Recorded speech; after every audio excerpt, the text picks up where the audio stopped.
So today we are at group 4 elements. You know properly group 4 elements. We have carbon, then we have silicon, we have lead, of course we have germanium, and then what? And then tin. When you look at the flow, how they flow in group 4, you discover that we have carbon, silicon, germanium, tin, and lead. So this one now in order of the year increasing atomic what? Increasing atomic masses. Now from there, we are going to specifically look at melting points and boiling points of group 4 elements. When you talk about melting points, we are looking at a state where the liquid and the solid are in equilibrium. Both are existing. When you talk about boiling points, we are looking at now turning from a liquid state then to a gaseous state. So that point when we say liquid and the gas or the vapor at equilibrium, we shall look at it as a boiling point, that temperature when the two are existing. Now, when we look at the melting points and boiling points members of group 4 elements, the trend mainly is going to be based on their structures. So first of all, when you look at carbon and silicon, carbon and silicon have what you call a giant atomic structure. If you don't call it giant atomic structure, you call it giant covalent what? Covalent structure. Now, remember carbon and silicon, they are non-metals. Then when you look at germanium, we are saying it is a metalloid. So it is almost cutting across. And then the structure is having an intermediate structure. When you come to tin and lead, these ones are pure metals, even though they are weaker metals, but they have metallic characters, and therefore they have metallic what? Metallic structures. So when we are going to look at the trend of the melting points and the boiling points, the strength, how strong the structure is going to determine the amount of energy required to break the what? To break the structure. Remember the carbon and the silicon, they are having giant covalent atomic structure. This one is made up of what we call numerous covalent what? Covalent bonds. Numerous covalent bonds. Having numerous covalent bonds. Now remember, even this structure is tetra. They have tetrahedral. Structure is tetrahedral structure. Which tetrahedral structure is made up of numerous covalent bonds, which covalent bonds are very strong, and if they are strong, they require big energy to break them. And because they require big energy to break them down, this one allows now to an increase in their boiling points and melting what? Points. Members, we are going to discover that carbon is having exceptionally very high. Carbon is having high boiling point. Why carbon is having high boiling point? We are going to see that even though the carbon and the silicon have giant tetrahedral structure, or giant atomic structure, or covalent structure, but the carbon atoms are small. The carbon atoms are small. Being small, they form shorter covalent bonds. These shorter covalent bonds are very, very what? Very, very strong. So compare those ones formed by silicon. The atoms of silicon are big. When you look at the silicon, atoms are big. Atoms being big, it means those atoms are forming longer covalent what? Bonds that can easily be broken down. This explains why, even though carbon and silicon, they have giant atomic structure, similar structure, there is a difference in their boiling point. Silicon is showing lesser, carbon is showing bigger. So the reasoning there is based on the structure. Now, when you come to germanium is having an intermediate atomic structure. Actually, partly is having a metallic structure. This structure now, it is also made up of stronger bonds. These stronger bonds also need high amount of what? High amount of energy. But the amount of energy needed here is not the same as the energy needed with the carbon and silicon. Why? The bonds in germanium atoms are lesser stronger than those ones of carbon and those ones of silicon. Now, when we come to these two, tin and lead, they have metallic structures. which metallic structures are made up of metallic what? So here we see metallic bonds. Metallic bonds, which metallic bonds are also stronger, but the strength of this metallic bond is not higher than the strength of the covalent bonds in the tetrahedral structures of these nanometals, carbon and silicon. So we are going to discover that the metallic bonds here, they are going to become weaker than those ones. They are going to become weaker than the covalent bonds in the carbon and the silicon. So now members, even though these ones are stronger metallic bonds, but we are going to see that there is a difference between the boiling point and the melting point of tin and lead. We expect now tin to be having a very strong metallic structure than lead. But now we are going to see that one, tin is less metallic. On top of that is having what we call a distorted 12-related what? Structure. This makes it now to be having lower. We look at tin is having lower boiling point. Lower boiling point than the boiling point of what? Lead. So meaning when you come to our trend of the boiling point and melting point, we shall see carbon having the highest, silicon having the second, germanium, lead and tin. Remember lead is appearing last, but again is having a bigger melting point and boiling point than tin. Why? We are saying tin is having distorted structure and is less metallic. Remember, as you are moving downwards, the metallic character keeps on what? Increasing. So they become more metallic. And they have stronger metallic what? Stronger metallic bonds. Down the group of the melting point is going to be like this carbon, silicon. Why are we saying carbon high? Strong giant tetrahedral structure made up of numerous covalent bonds that cannot easily be broken down, hence requiring bigger energy to break them.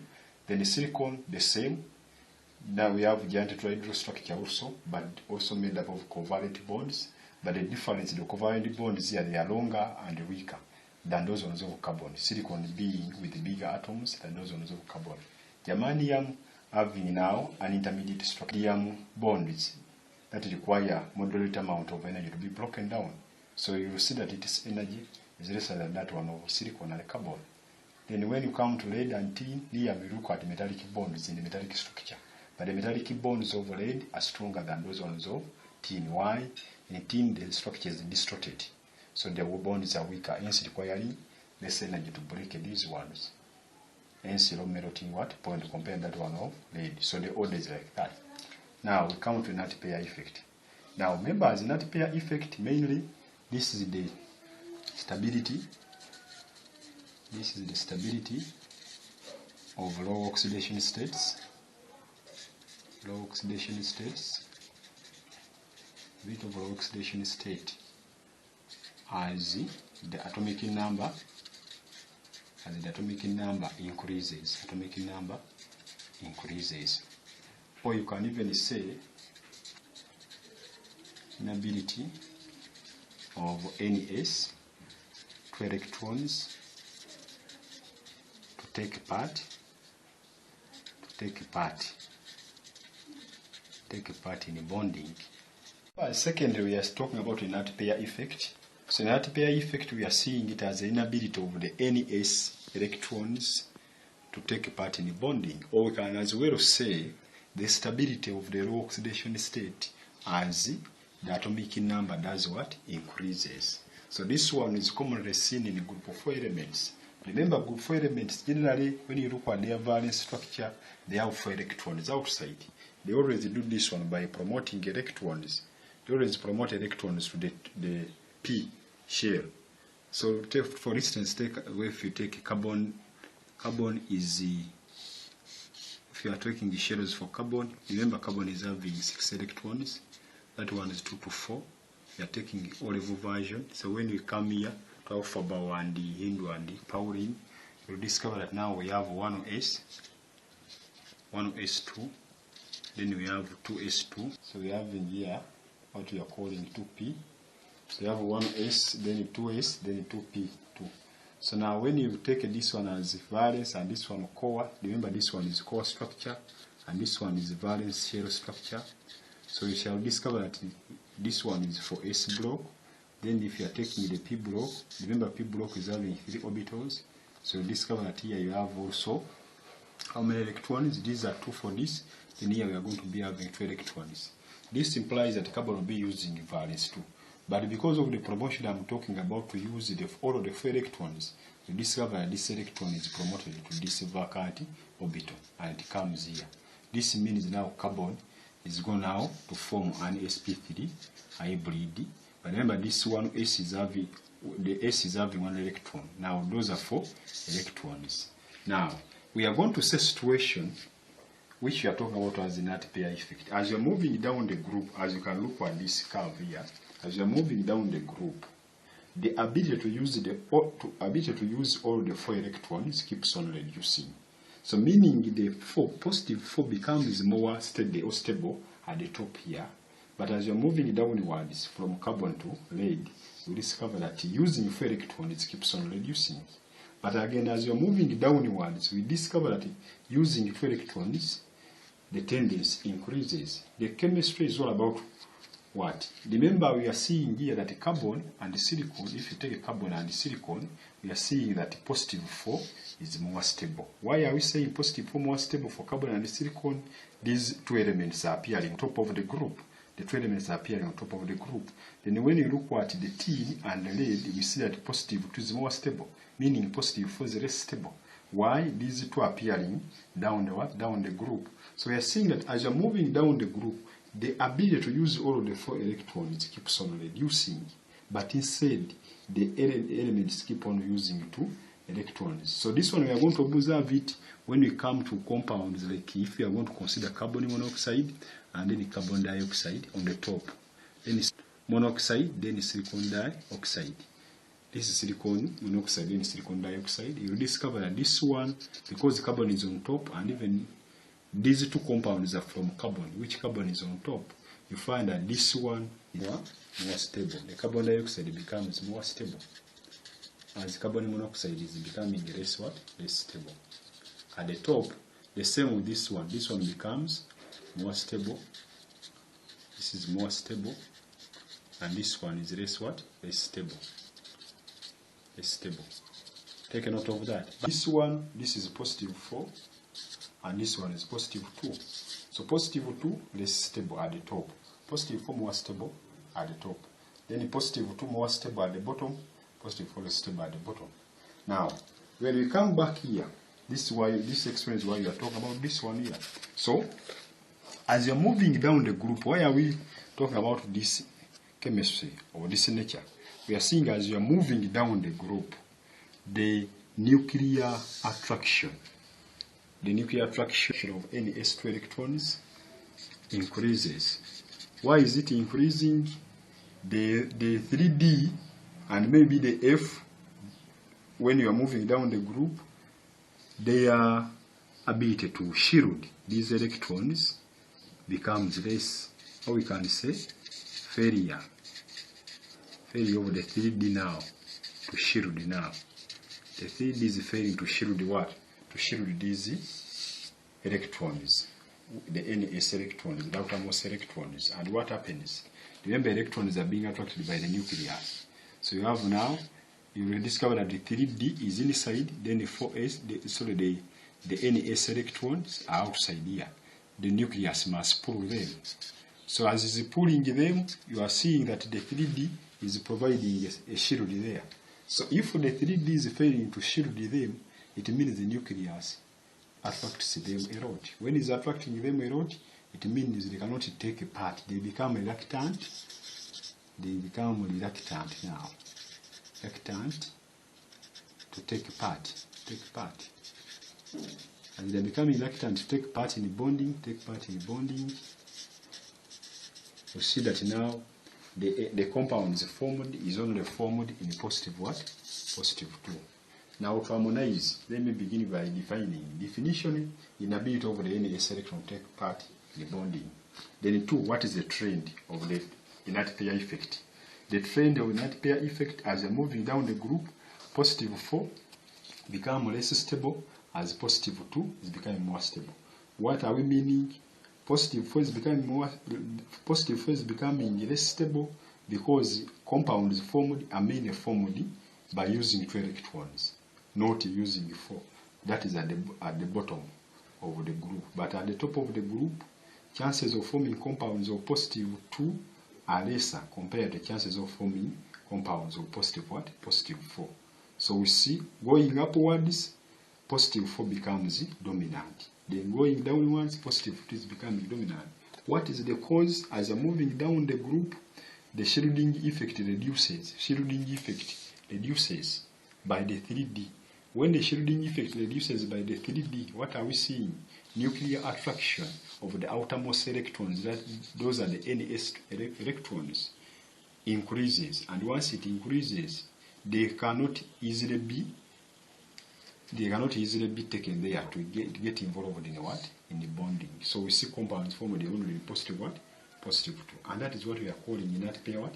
Inert pair effect. Don't forget that carbon and silicon compounds of positive 4 are more stable.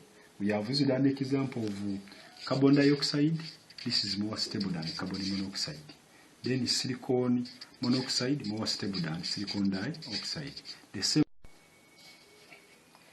So members, we are saying inert pair effect. Finally, we are wrapping it up.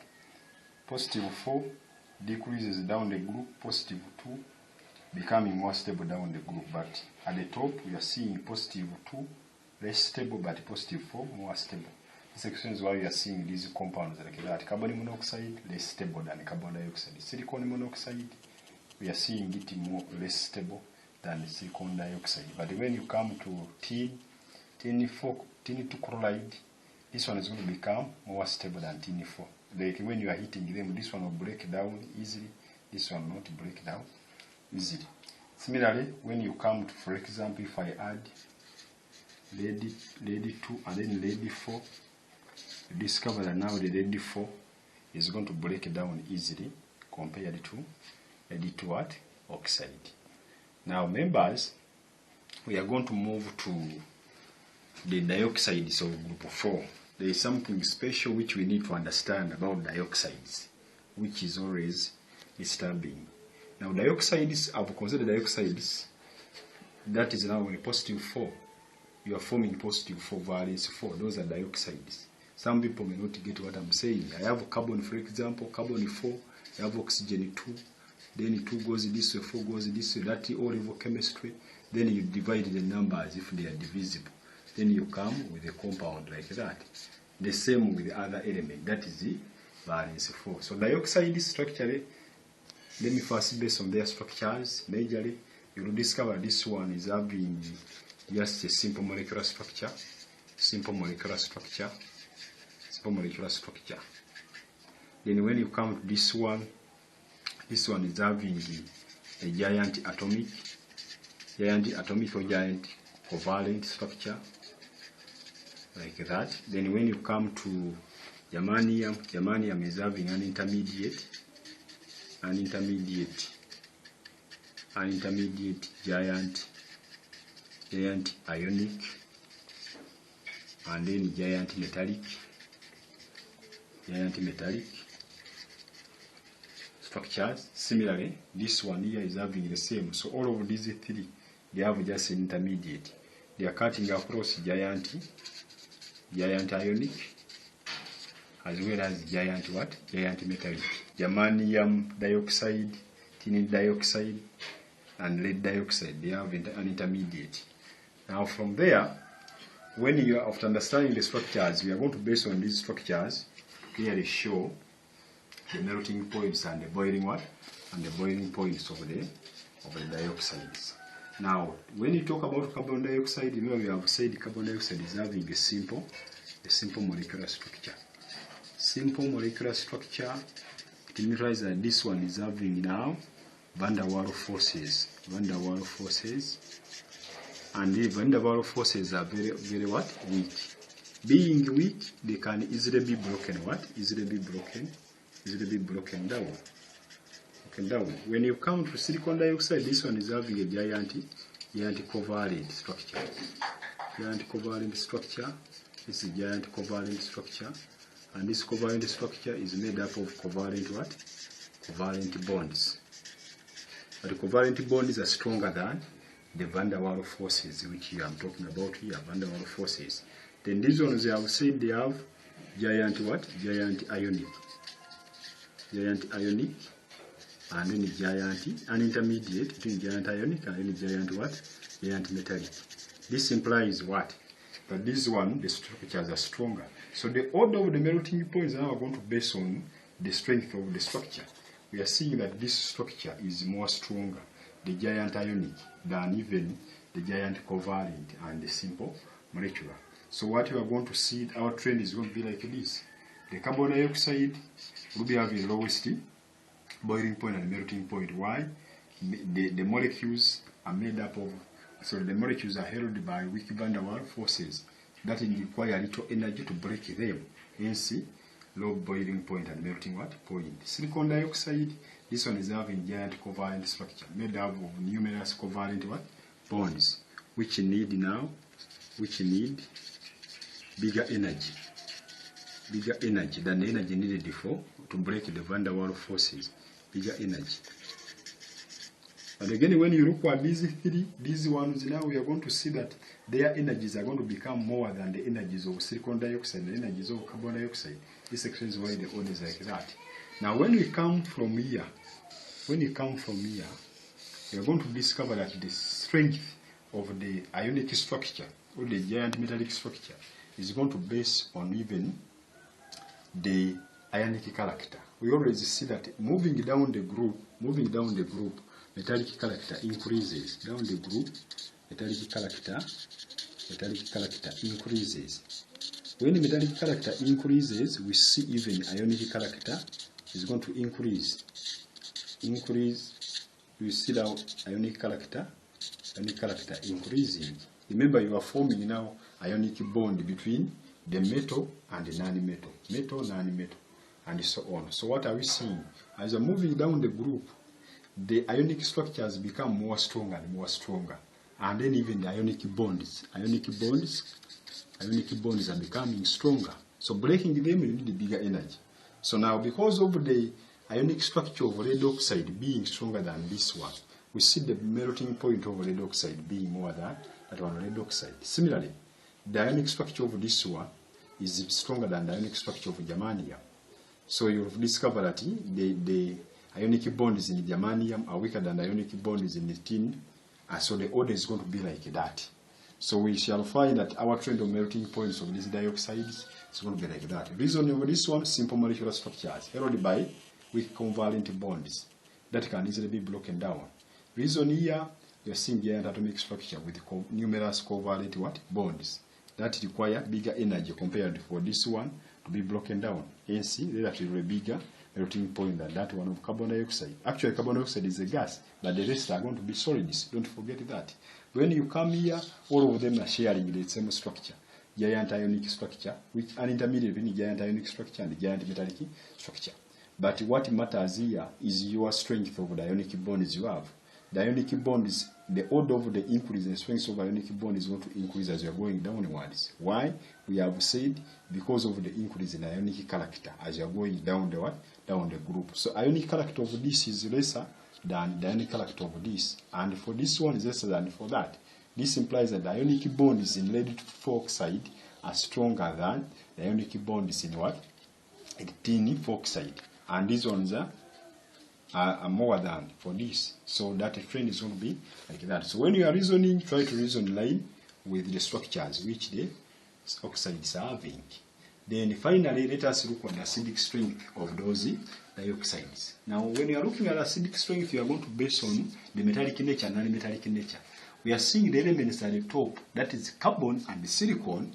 Those ones are non-metals. Being non-metals, they produce acidic oxides. These ones are acidic what? Acidic oxides or acid anhydrides. And when you count this one is metalloid. The germanium is metalloid, meaning this oxide is going to be cutting across basic characters and acidic characters. And when you come to tin and lead, these ones are metals. Being metals, it means they form compounds which are basic bases. However, they don't lose their acidity 100%. Now, after knowing that these are metals and they are forming oxides which are basic or which are bases, and these ones are non-metals which are forming oxides which are acidic, now we can look at our trend like we are going to move like that. That as you are moving downwards, acidity acidity decreases. Acidity decreases. But what do we see? Alkalinity is going to increase. Downwards, you see alkalinity increases. However, even though as we are moving downwards, that acidity decreases and alkalinity increases, we see that acidity, the element, at least the compounds, remains with their little acidity. Into acidity down the group. This implies that down the group we have acidic character decreasing. And then when you look at even the tendencies of these ones to react, remember these ones are bases. We are saying they are amphoteric in nature, but they are more bases. And these ones are more acids. These ones are more acids. This one is cutting across. This is an intermediate. So therefore our trend is going to be carbon dioxide is more acidic. Why? It is a pure non-metal, and therefore it forms a pure acidic oxide. This one is a non-metal, it forms a pure acidic oxide. This one is an intermediate, it forms between the acidic and the basic oxide. Now this is a metal, this is a metal, so they form basic oxides. Even though they form basic oxides, they remain with some little acidity down the what? Down the group. So that one moves back to what we have said, that acidity decreases down the group. Why? When you look at the tendencies, even to react with tendencies to react with the bases, reduces down the group. Tendency to react with bases decreases down the group. That one is an indication that the compound, the dioxides at the bottom of the group are your bases. The base cannot react with a base.